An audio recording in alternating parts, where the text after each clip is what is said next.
Welcome to Samba Samba. Enjoy the video. In this video, I will explain how to set up time limits on your iPad using the built-in screen time feature.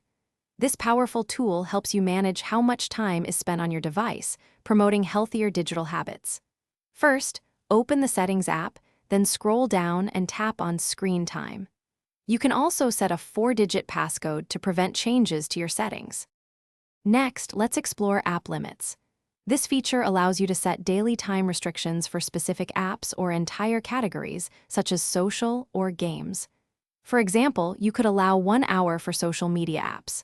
To do this, tap App Limits, then Add Limit, select your desired apps or categories, and set your preferred time.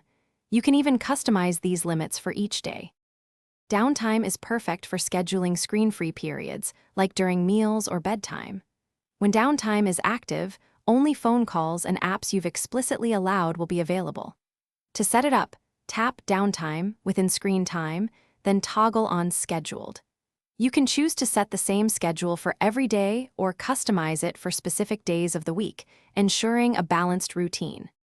Finally, content and privacy restrictions offer robust controls for a safer iPad experience.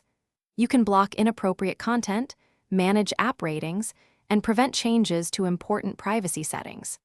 This is especially useful for devices used by younger individuals. Navigate to Content and Privacy Restrictions in Screen Time, enable it, and then explore the various options to tailor your iPad's environment. Thanks for watching. Consider subscribing if we helped you.